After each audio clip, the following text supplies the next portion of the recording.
Hello viewers, কেমন আছেন সবাই? আশা করি ভালো আছেন। আমি সাইদুল ইসলাম দুবাইয়ের ড্রিম ভ্যান্টেজ কোম্পানিতে as a real estate consultant হিসেবে আছি। সো কাজের ধারাবাহিকতায় আজকে আমি দ্য হার্ট অফ ইউরোপ আইসল্যান্ডে নতুন একটি প্রজেক্ট পরিদর্শন করতে যাব।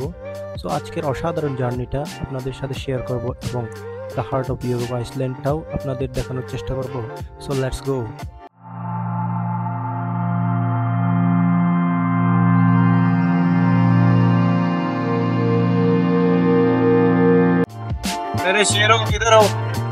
যেহেতু আইসল্যান্ডটা একটা সাগরের মাঝখানে অবস্থিত, তাই আমি এবং আমার টিম মেম্বাররা একটা শিপে করে রওনা দিলাম। একই শিপে অন্যান্য কোম্পানির মেম্বাররাও ছিল। শিপ ওঠার পরে আশেপাশের ভিউটা একটু ক্যাপচার করলাম। লিটারেলি ভিউটা আমার অসাধারণ লেগেছে। আপনাদের কেমন লেগেছে অবশ্যই কমেন্ট বক্সে জানাবেন। এটাই হচ্ছে সেই জায়গা যে জায়গায় আমরা যাচ্ছি। এক্সাইটমেন্টের কারণে একটু জুম করে দেখলাম। যাওয়ার সময় হঠাৎ নজর পড়লো পাশে যাওয়া একটা শিপে, যেটা আমার কাছে খুব সুন্দর লাগলো। কিছুক্ষণ পরেই আমরা চলে আসলাম দ্য হার্ট অফ ইউরোপ আইসল্যান্ডে। তো আশেপাশটা ক্যামেরাবন্দি করলাম।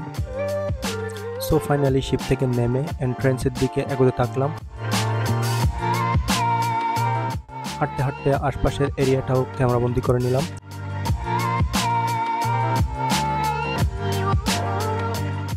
কিছু দূর যাওয়ার পর দেখা হয়ে গেল এই প্রজেক্টের কিছু এক্সপার্টের সাথে। তাদেরকে রিকোয়েস্ট করলাম এই প্রজেক্ট সম্পর্কে সংক্ষিপ্ত আকারে একটু ব্রিফ দেওয়ার জন্য, এবং তারা রাজি হয়ে গেল।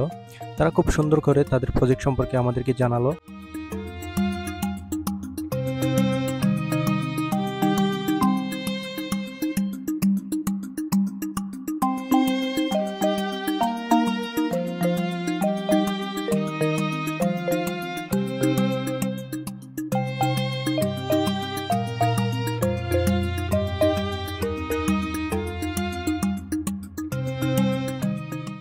তাদের ব্রিফ শেষে চলে গেলাম গেটের দিকে।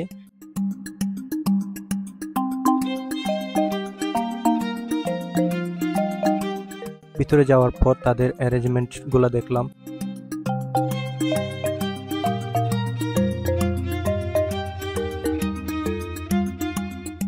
হঠাৎ চোখে পড়লো একটি কৃত্রিম ঝর্ণা। সো চাইলে এখানে ঝর্ণার ফিলটাও নেওয়া যাবে।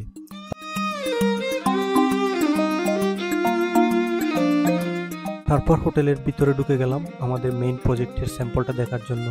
আমরা যখন স্যাম্পলটা দেখতে আসলাম তখন একজন এসে আমাদেরকে বিস্তারিত বর্ণনা করলো। আমি আপনাদের এই প্রজেক্টের কিছু কি অ্যাট্রাকশন বলে দিই।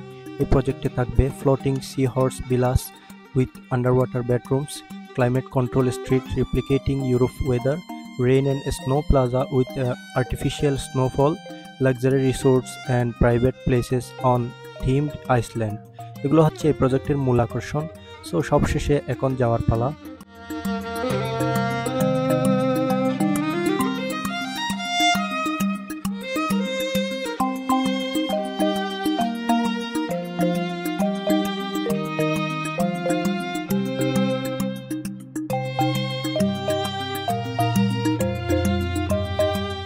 যাওয়ার আগে হোটেলটাকে আরেকটু ক্যামেরাবন্দি করে নিলাম।